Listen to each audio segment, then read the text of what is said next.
Over the course of the year, by gathering some data from my ShotScope X5, I've been able to identify problems in my game. I've worked on them, my driver, my irons, and they've got better. But now I have another problem, and that is my wedge game. So if we take a look at some of the data that is available from the ShotScope X5, and it gives you everything because the tag is in the club, it links to the watch, and every time I use that club, I'm getting the data from it. For me, it's the proximity that worries me. I think this is due to having no real idea what I should be doing with my wedge at the moment. I chop and change from how I should be hitting them, how I try and impact it, and that, like I say, results my proximity. And at the minute I'm 37 feet in average proximity from 50 to 75 yards. If we looked at a tour pro, they're a lot less. I'm not saying I'm a tour pro, but I should be getting a little bit better than 37 feet, because even if I benchmark myself against a zero handicapper, I'm not quite there. So it's not ideal at the minute. And one of the things as well that I'm seeing a lot, and I think this again comes down to strike, a lot of my wedges are quite short. So I mean, from what we can see on the approach graph here and the chart from that, a lot of those wedges are short, which if you're doing that, again, I'm not going to be giving myself the chance at making birdies or getting up and down. And even my shots to finish at the minute, I'm 2.9. Now, I'm not saying I'm going to get it down to 2, but if we could get under 2.5, we would have a better chance of actually getting a bit more up and down from those sort of distances, which is where I think my game then goes into being a bit more consistent. And actually, from sort of the in the red standpoint, I'll probably start shooting quite a few rounds under par, because there's a lot of left opportunities on the table. But I'm going to share this data with my dad, and he's going to be able to look at this and relate, you know, what he sees from a technical standpoint, and then marry that up with this data. And he should be able to then give me an answer as to how I go about fixing my wedges, because like I say, at the minute, it's not great for me. I'm frustrated with my wedge play.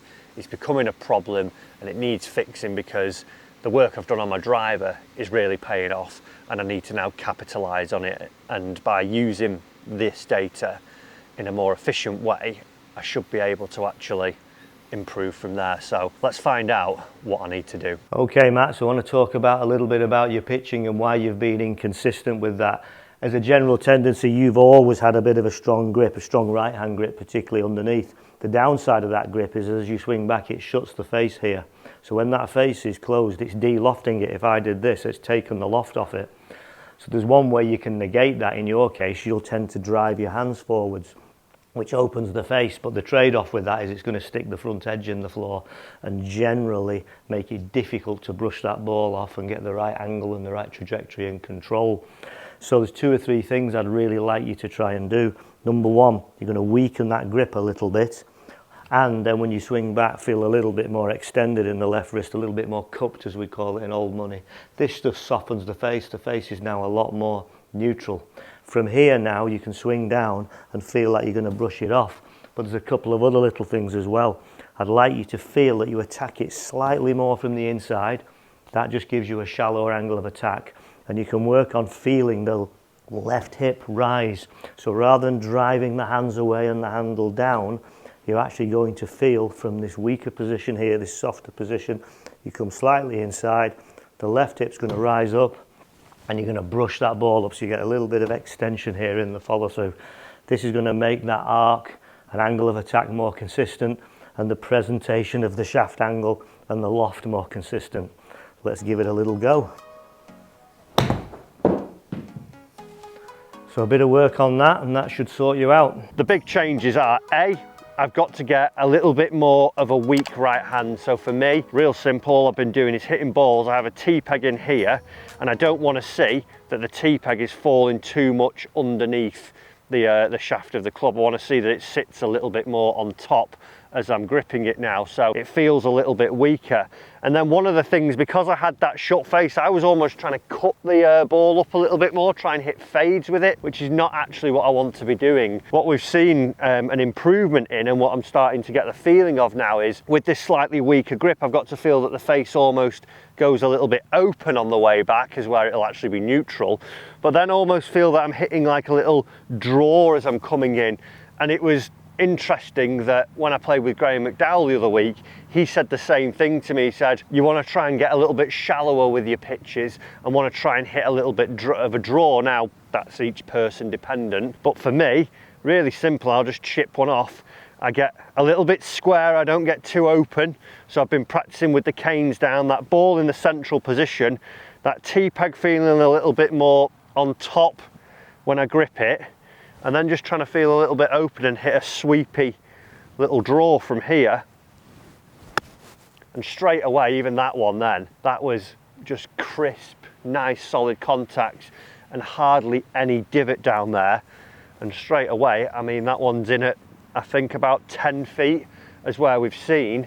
Even from this distance, it was from 30 to, you know, that 100 yards. I'm hitting them to like 20 foot. And if you've not got your strike, well, 20 foot to 40 foot, as we saw, if you've not got that strike, getting any sort of control over your pitch is going to be pretty hard. Oh, that was just crisp.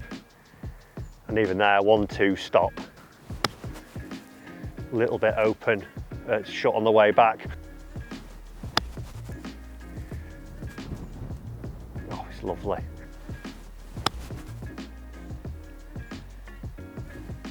Ooh, a little bit soft like that was just an underhit one. Those balls are literally side by side. I'm pretty happy with the majority of those. Right, I think it's time. We'll hit one more. And it's time to see if I've got it under a little bit of pressure when we put it to the test. Oh. Identical. Love it. Love it. Let's test it, see if I've got it.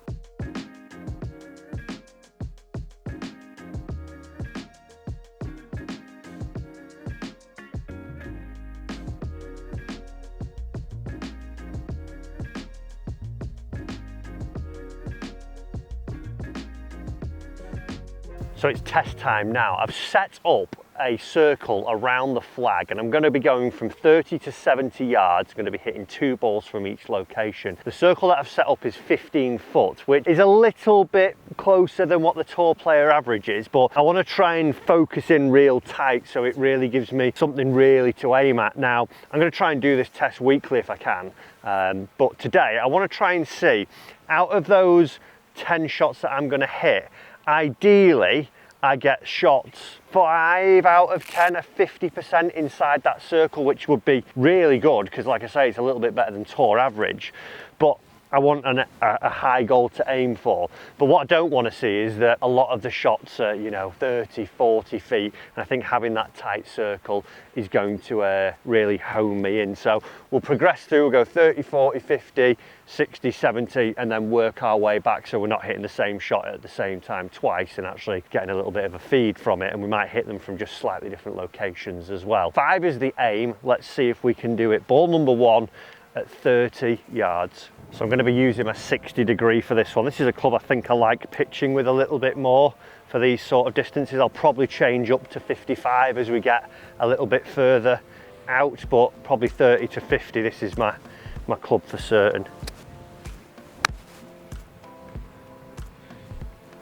Well, that's a nice little start. That's 1 in. Looks about 7 feet from here, which is a big tick. Those are the ones where even from that yard, 30 yards, I was hitting pretty poor golf shots. Right, 40 yards, 15-foot circle. Looks small from here. Oh no, that's poor.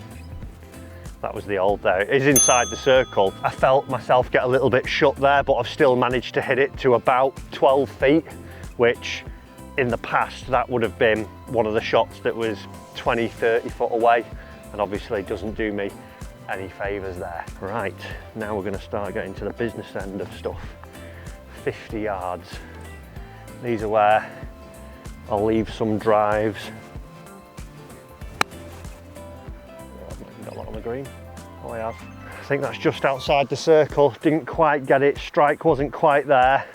So currently we've got 2 out of the 3 in. We're going to go a little bit longer and see how we go. So this is 60 yards. Now, say the feeling's still the same. I'm going to stay with this club because I think up to 70 yards is a good one because it's pretty much a 3/4 swing for me. And I can be a bit more aggressive and try and get a bit of speed and spin with it. But main thoughts are just all about that little feeling that I've created and just bringing that on. We're doing quite well at the minute.